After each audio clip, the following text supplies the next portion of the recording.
வணக்கம். நம்ம எல்லாருமே லாபம் சம்பாதிக்கணும் அப்படிங்கிற ஒரே ஒரு காரணத்துக்காக தான் மார்க்கெட்டுக்குள்ளார வந்திருக்கிறோம். ஸ்டாக் அண்ட் ஃபாரெக்ஸ் மார்க்கெட்டில் நம்ம ட்ரேடிங் பண்ணுறோம். ஆனால் லாபம் சம்பாதிக்கிறோமா அப்படின்னா கண்டிப்பாகவே இல்லை.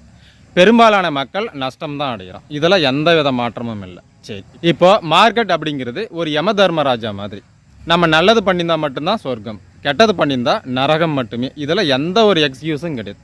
அதனால தான் அவர் யம தர்மராஜா. ஸோ அப்போது மார்க்கெட்டில் நம்ம லாபம் சம்பாதிக்க என்ன பண்ணுமோ அதை பண்ணால் மட்டும்தான் மார்க்கெட் நம்மளுக்கு லாபம் தரும்.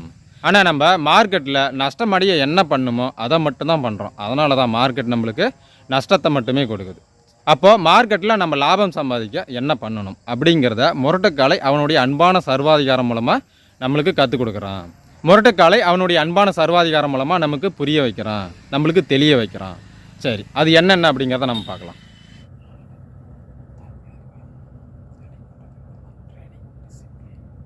சரியான என்ட்ரி பாயிண்ட், சரியான ஸ்டாப் லாஸ், சரியான டார்கெட், சரியான லாட் சைஸ், அதாவது சரியான மணி மேனேஜ்மெண்ட். ஸோ இதை பேஸ் பண்ணி ஒரு ட்ரேடிங்கை நீங்கள் பண்ணுறீங்க அப்படின்னாக்கா அதற்கு பெயர் தான் ட்ரேடிங் டிசிப்ளின், ட்ரேடிங்கில் ஒரு ஒழுக்கம். ஸோ இதை தான் முரட்டுக்காலையோட அன்பான சர்வாதிகாரம் உங்களுக்கு புரிய வைக்கும், உங்களுக்கு கற்றுக் கொடுக்கும், உங்களை தெளிவுபடுத்தும். ஒரு நாள் ஆனாலும் சரி, ஒரு வாரம் ஆனாலும் சரி, இல்லை ஒரு மாதம் ஆனாலும் சரி, நம்மளுடைய ஸ்ட்ராட்டஜி ஃபார்ம் ஆனால் மட்டும்தான் ட்ரேடிங் பண்ணணும், இல்லைனா ட்ரேடிங் பண்ணக்கூடாது. ஆஸ் பர் ஸ்ட்ராட்டஜி படி மட்டும் தான் நம்மளோட ட்ரேடிங் இருக்கணும். இதுதான் முரட்டுக்காலையோட முதல் மற்றும் அடிப்படையான ஒரு அன்பான சர்வாதிகாரம். ஸோ இதுதான் அடிப்படையே. இதை பேஸ் பண்ணி தான் மற்றது எல்லாமே இருக்குது. சரி, இப்போ ஆஸ் பர் ஸ்ட்ராட்டஜி படி மட்டும் தான் நம்ம ட்ரேடிங் பண்ணோம் அப்படிங்கிறத பார்த்தாச்சு. ஏன் அப்படின்னா காரணமே இல்லாமல் ஏகப்பட்ட ஆர்டர் கச்சா முச்சான்னு சொல்லிட்டு நிறைய ட்ரேடிங் பண்ணோம், நிறைய லாஸும் புக் பண்ணிட்டோம். கரெக்டுங்களா? ஸோ காரணமே இல்லாமல் நிறைய ட்ரேடிங் பண்ணுறது, நிறைய ஆர்டர் பிளேஸ் பண்ணுறது, ஸோ இதுதான் நிறைய பேர் லாஸ் புக் பண்ணுறதுக்கு ஒரு மிக மிக மிக முக்கியமான ஒரு காரணம். அப்போது நம்ம ட்ரேடிங்கில் ஒரு கண்ட்ரோல் வேணும், ஒரு ட்ரேடிங்கில் ஒரு கட்டுப்பாடு இருக்கணும். அந்த கட்டுப்பாடை இந்த அன்பான சர்வாதிகாரம் தான் கொடுக்கும். ஆஸ் பர் ஸ்ட்ராட்டஜி படி ட்ரேடிங் பண்ணாலும் சரி, இல்லை ட்ரேடிங் பண்ணலனாலும் சரி, இல்லை ஸ்ட்ராட்டஜி ஃபார்ம் ஆனாலும் சரி, இல்லை ஸ்ட்ராட்டஜி ஃபார்ம் ஆகலைன்னாலும் சரி, தினமும் ப்ராஃபிட் அண்ட் லாஸ் ஸ்க்ரீன்ஷாட்டை நான் உங்களுக்கு ஷேர் பண்ண சொல்லுவேன். சரி, எதுக்கு நீங்கள் டெய்லியும் ஸ்க்ரீன்ஷாட்டை ஷேர் பண்ணணும் அப்படின்னாக்கா நீங்கள் ஆஸ் பர் ஸ்ட்ராட்டஜி படி தான் நீங்கள் ட்ரேடிங் பண்ணுறீங்களா, இல்லை ஒரு நாள் 2 நாள் ஸ்ட்ராட்டஜியே ஃபார்ம் ஆகலை, அன்றைக்கி ட்ரேடிங் பண்ணாமல் இருக்கிறீங்களா அப்படிங்கிறத நம்ம செக் பண்ணணும்ல. அப்போ நீங்கள் ட்ரேடிங் பண்ணாலும் சரி, இல்லை ட்ரேடிங் பண்ணலனாலும் சரி, தினமும் ப்ராஃபிட் அண்ட் லாஸ் ஸ்க்ரீன்ஷாட்டை நான் உங்களுக்கு ஷேர் பண்ண சொல்லுவேன், நான் செக் பண்ணுவேன். ஆஸ் பர் ஸ்ட்ராட்டஜி படி தான் ட்ரேடிங் பண்ணணும் அப்படிங்கிறதும், தினமும் நீங்கள் எனக்கு ஸ்க்ரீன்ஷாட்டை ஷேர் பண்ணணும் அப்படிங்கிறதும் ஒரு அடிப்படையான ஒரு அன்பான சர்வாதிகாரம். சரி, ஓகே. அடுத்து ரெண்டாவது, இது ரொம்ப ரொம்ப ரொம்ப முக்கியமான ஒன்று. ஆஸ் பர் ஸ்ட்ராட்டஜி லாஸை புக் பண்ணிடணும், அதே போல் ஆஸ் பர் ஸ்ட்ராட்டஜி ப்ராஃபிட்டும் புக் பண்ணிடணும். ஒரே நிமிஷத்தில் ஸ்டாப் லாஸ் ஹிட் ஆனாலும் சரி லாஸை புக் பண்ணிடணும், ஒரு வாரம் ஆனாலும் சரி, இல்லை ஒரு மாதம் ஆனாலும் சரி வெயிட் பண்ணி ப்ராஃபிட்டை புக் பண்ணணும். சரி, இது ஏன் அப்படின்னா ஸ்டாக் அண்ட் ஃபாரெக்ஸ் மார்க்கெட் எந்த மார்க்கெட்டாக இருந்தாலும் சரி நிறைய பேர் லாஸ் புக் பண்ணுறதுக்கு ஒரு காரணத்தை நம்ம பார்த்துட்டோம். கச்சா முச்சான்னு ரீசனே இல்லாமல் நிறைய ஆர்டர் பிளேஸ் பண்ணுறது ஒன்று. ரெண்டாவது, ஏதோ ஒரு கான்செப்டை பேஸ் பண்ணி நம்ம ட்ரேடிங் பண்ணுறோம். அந்த கான்செப்ட் படி மொத்த ப்ராஃபிட்டும் பொறுமையாக நம்ம வெயிட் பண்ணி புக் பண்ண மாட்டோம். ஒரு சின்ன ப்ராஃபிட் வந்தோடனே அடாட எங்கடா கீழே வந்துருமா அப்படின்னு சொல்லிட்டு நம்ம ப்ராஃபிட்டை புக் பண்ணிடுவோம். இதுவே லாஸ் வந்ததுனாக்க ரன் பண்ண விட்டுருவோம். பலூனில் நம்ம ஊதி ஊதி ஊதி பெருசாகும்ல, அந்த மாதிரி ஒரு சின்ன லாஸில் நம்ம புக் பண்ணவே மாட்டோம். ரன் பண்ண விட்டு பெருசானதுக்கப்புறம் வெடிக்கிற மாதிரி பெரிய லாஸில் தான் நம்ம புக் பண்ணுவோம். இது எல்லாரும் செய்யக்கூடிய தவறு. இப்போ இந்த தவறை நம்ம ஒரு கண்ட்ரோலுக்கு நம்ம கொண்டு வரணும்ல. ஸோ அதற்கு தான் இந்த ரெண்டாவது அன்பான சர்வாதிகாரம். என்ன பண்ணோம், நீங்கள் ஏற்கனவே ஸ்க்ரீன்ஷாட்டை அனுப்பிட்டீங்க, இப்போ அதில் நான் செக் பண்ணுவேன்ல, நீங்கள் ஆஸ் பர் ஸ்ட்ராட்டஜி படி தான் ட்ரேடிங் பண்ணியிருக்கீங்களா செக் பண்ணுவேன். ஆஸ் பர் ஸ்ட்ராட்டஜி படி தான் ஸ்டாப் லாஸ் போட்டிருக்கீங்களா, ஸ்டாப் லாஸ் ஆர்டர் போட்டிருக்கீங்களா, அதுபடி நீங்கள் லாஸை புக் பண்ணுறீங்களா அப்படிங்கிறத நான் செக் பண்ணுவேன்.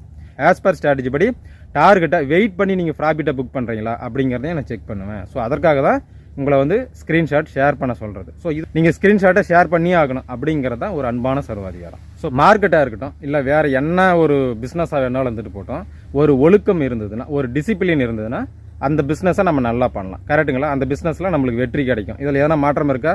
கண்டிப்பாகவே இல்லை. அப்போது ஒரு சரியான நேரத்துக்காக வெயிட் பண்ணுறது, சரியான ட்ரேடிங்கை பண்ணுறது, அந்த ஆஸ் பர் கான்செப்ட் ஸ்டாப் லாஸோ டார்கெட்டை ஹிட் பண்ணிவிட்டு வெளியே வரோம் அப்படி இல்லைங்களா? ஸோ இதுக்கு பேர் தான் ட்ரேடிங் டிசிப்ளின்.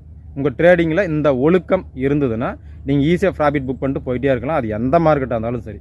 அடுத்து முதல்ல நான் முரட்டுக்காலை கோடீஸ்வரன் ஸ்ட்ராட்டஜியை நான் கற்றுக் கொடுத்துருவேன். ஸோ இதில் வந்து குறைந்தபட்சம் ஒரு 5 பேட்டர்ன் இருக்கும். 5 பேட்டர்னையும் நான் கற்றுக் கொடுத்துருவேன். உங்களுக்கு எந்த சந்தேகம் இருந்தாலும் அதை நான் நிவர்த்தி பண்ணிடுவேன். சரி, நீங்கள் வந்து முரட்டுக்காலை கோடீஸ்வரன் ஸ்ட்ராட்டஜியை கற்றுக்கிட்டீங்க. சரி, இப்போ ஒவ்வொரு வாரத்துக்கும் ஒரு பேட்டர்னை நீங்களே லைவ் மார்க்கெட்டில் வாட்ச் பண்ணி எனக்கு சொல்லணும் அப்படிங்கிற ஒரு சின்ன ஒரு டாஸ்க்கை நான் உங்களுக்கு கொடுப்பேன். அதாவது நம்ம ட்ரேடிங் பண்ணுறோம் அப்படின்னாக்கா லைவ் மார்க்கெட்டை வாட்ச் பண்ணால் தானே நம்ம ட்ரேடிங் பண்ண முடியும். நம்மளுடைய ஸ்ட்ராட்டஜி ஃபார்ம் ஆயிருக்கா இல்லையா அப்படிங்கிறத செக். ஒரு பேட்டர்னை நீங்கள் செக் பண்ண 2 நிமிஷம் தான் டைம் எடுத்துக்கும். அப்போ 5 பேட்டர்ன் நான் சொல்லி கொடுக்குறேன்னா 10 நிமிஷம் போதும். 10 நிமிஷத்தில் நம்மளுடைய ஸ்ட்ராட்டஜி ஃபார்ம் ஆயிருக்கா இல்லையா அப்படிங்கிறத நம்ம ஈஸியாக செக் பண்ணிடலாம். சரி ட்ரேடிங்கில் நம்ம லாபம் சம்பாதிக்கணும் அப்படின்னு வந்துட்டோம். ஆனால் நான் மார்க்கெட்டில் நான் வாட்ச் பண்ண மாட்டேன், 10 நிமிஷம்லாம் நான் ஸ்பெண்ட் பண்ண மாட்டேன், நான் ரொம்ப பிஸி அப்படிங்கிற மாதிரி இருந்தால் அதுக்கு நம்ம எதுக்கு நம்ம ட்ரேடிங் வரணும்? கரெக்ட் தானே? நம்ம ஒரு ஜாபில் இருக்கோம், ஒரு மாதம் நம்ம வேலை செய்யணும், ஒரு நாளைக்கு 8 மணி நேரம் நம்ம வேலை செய்யணும், அப்போ தான் நம்மளுக்கு சம்பளம். கரெக்டுங்களா? நம்ம ஒரு பிஸ்னஸ் பண்ணுறோம், நேரங்காலம் பார்க்காம நம்ம உழைக்கணும், அப்போ தான் நம்மளுக்கு அதற்குரிய லாபம் நம்மளுக்கு கிடைக்கும். கரெக்ட். ஆனால் ஒரு நாளைக்கு நான் 10 நிமிஷம் கூட ஸ்பெண்ட் பண்ண மாட்டேன், ஆனால் எனக்கு லாபம் வரணும் அப்படின்னாக்கா இது கடவுளுக்கே கிடைக்காது. இப்போ நான் 5 பேட்டர்ன் நான் கற்றுக் கொடுக்குறேன் அப்படின்னாக்கா சின்ன சின்ன டாஸ்க் நான் கொடுப்பேன். அப்போ தான் உங்கள் மனசில் அது நல்லா பதியும். கரெக்டுங்களா? நான் என்ன தான் கற்றுக் கொடுத்தாலும் லைவ் மார்க்கெட்டில் அந்த பேட்டர்னை நீங்கள் பார்க்கும்போது தான் அது உங்கள் மனசில் பதியும். நீங்கள் நம்மளுடைய ஆயுட்காலம் வரைக்கும் இந்த பேட்டர்ன் நம்ம மனசுலேயே இருக்கும். கரெக்டுங்களா? அப்போ ஒரு வாரத்துக்கு ஒரு பேட்டர்ன் லைவ் மார்க்கெட்டில் வந்திருக்கா இல்லையா அப்படிங்கிறத நீங்கள் செக் பண்ணி எனக்கு சொல்லணும் அப்படிங்கிற மாதிரி நான் உங்களுக்கு சின்ன சின்ன டாஸ்க்காக நான் கொடுப்பேன். சரிங்களா? அப்போ இது வந்து 3வது அன்பான சர்வாதிகாரம். நீங்கள் லைவ் மார்க்கெட்டில் வாட்ச் பண்ணணும், எனக்கு சொல்லணும் அப்படின்னு நான் உங்களுக்கு ஒரு சின்னதாக ஒரு ஃபோர்ஸ் கொடுத்தா தான் நீங்கள் கற்றுப்பீங்க. ஸோ கற்றுக்கினா தான் லைஃப் லாங் யாரோட துணை இல்லாமல் நீங்கள் ப்ராஃபிட் புக் பண்ண முடியும். புரிஞ்சிருக்குன்னு நான் நம்புகிறேன். அடுத்தடுத்த பதில் சந்திப்போம். நன்றி.